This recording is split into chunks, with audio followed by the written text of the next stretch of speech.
इस खबर के प्रायोजक हैं पूजा श्री डिटर्जेंट पाउडर व केक। नमस्कार, मैं हूं केशव तिवारी। अलग अंदाज में ही रहती हैं खबरें हमारी। लोग कहते हैं कि टारगेट बड़ा लीजिए तो परिणाम भी बड़ा होगा। शायद इसीलिए भारतीय जनता पार्टी ने 200 सीटों का टारगेट ले लिया है, या यूं कहें कि टारगेट लेकर चल रही है। पिछली बार भी भारतीय जनता पार्टी के बड़े नेता अब की बार 200 के पार का नारा बुलंद करते थे, लेकिन ज्योतिरादित्य सिंधिया दल बदल नहीं करते तो भारतीय जनता पार्टी विपक्ष में बैठी होती। सिर्फ टारगेट ले लेने से परिणाम हासिल नहीं हो जाते, उसके लिए प्रयत्न भी करना होता है। लोग कहते हैं कि Bharatiya Janata party cadre base party है, यहां कार्यकर्ताओं का निर्माण किया जाता है। इस तरीके की बातें सुनकर एक राजनीतिक समीक्षक ने कहा कि अब भारतीय जनता पार्टी में कार्यकर्ताओं का निर्माण कम, दलालों का, बिचौलियों का, कमीशन खोरों का निर्माण ज्यादा किया जाता है। यदि कोई भी व्यक्ति पद प्रतिष्ठा पा जाता है तो 2-4 साल में वह साधारण व्यक्ति से विशेष व्यक्ति बन जाता है। सड़क छाप आदमी से करोड़पति और अरबपति तो जरूर बन जाता है। अब सवाल यह उठता है कि भारतीय जनता पार्टी ने 200 सीट का टारगेट ले तो लिया, लेकिन 200 सीट किसके सहारे जीतेगी और कैसे जीतेगी? अगर हम भारतीय जनता पार्टी के प्रदेश संगठन पर नजर डालें तो बीडी शर्मा ने जितने पदाधिकारी बना रखे हैं, कायदे से वे पदाधिकारी कहने के लिए तो प्रदेश के पदाधिकारी हैं, लेकिन उनमें से अधिकांश पदाधिकारी अपनी विधानसभा और लोकसभा तक सीमित है। ऐसे में पार्टी 200 सीट कैसे जीतेगी, यह अपने आप में बड़ा सवाल है। आइए अब हम आपको कुछ नामों का उदाहरण देते हैं। पार्टी के प्रदेश महामंत्री हैं शारदेंदु तिवारी। सीधी जिले के चुरहट विधानसभा से प्रतिपक्ष के पूर्व नेता अजय सिंह राहुल को चुनाव हराकर विधायक बने। जैसे जैसे चुनाव नजदीक आ रहे हैं, अब इन्हें संगठन से ज्यादा अपने विधानसभा की चिंता सताने लगी है, क्योंकि यह अगला चुनाव अजय सिंह राहुल से लड़ना चाहते हैं, जो इतना आसान नहीं होगा। यदि शारदेंदु तिवारी संगठन में अपनी सक्रियता बढ़ाते हैं तो आम जनता से कटेंगे, और आम जनता से कटेंगे तो इसका फायदा अजय सिंह राहुल उठाने में कोई चूक या कोई कोताही नहीं बरतेंगे। अब ऐसी स्थिति में शारदेंदु तिवारी के सामने बड़ी पसोपेश की स्थिति है।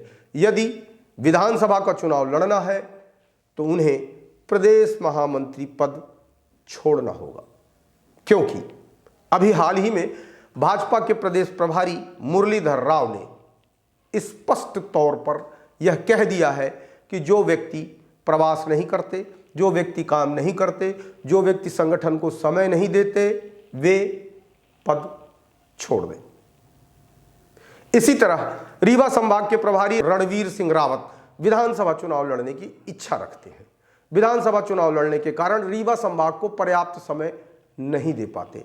दिखावे के लिए तो समय देते हैं, लेकिन वाकई में जितनी आवश्यकता संगठन को, जितनी आवश्यकता पार्टी के कार्यकर्ताओं को है, उतना समय रणवीर सिंह रावत के पास नहीं है, या यूं कहें कि उतना समय देने में रणवीर सिंह रावत कोताही बरतते हैं।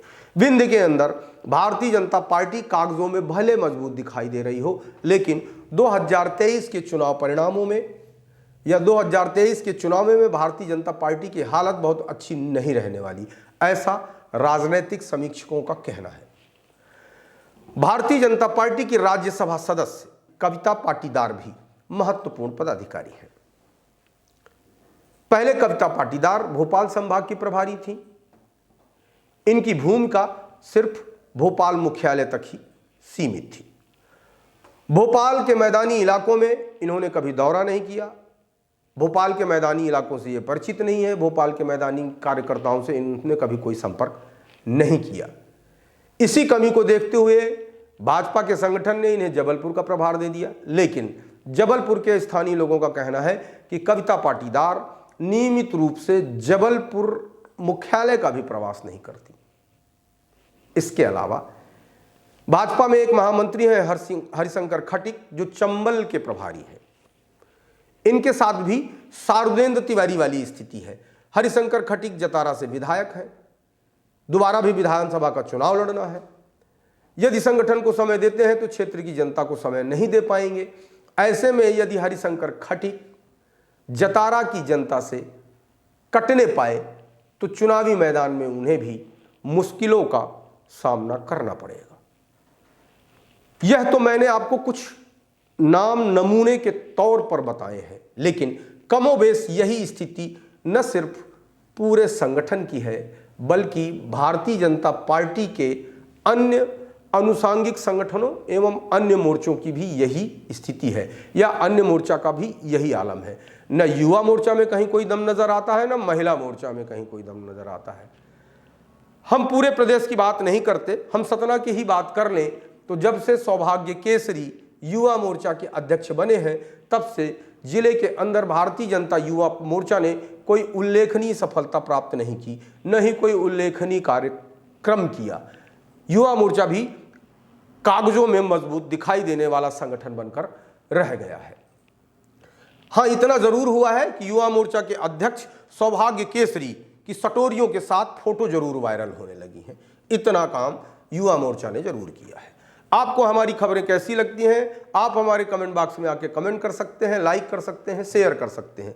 और यदि आपको हमारी खबरें अच्छी लगती हैं तो विशाल खबर चैनल को सब्सक्राइब करें और दूसरों से भी कराएं।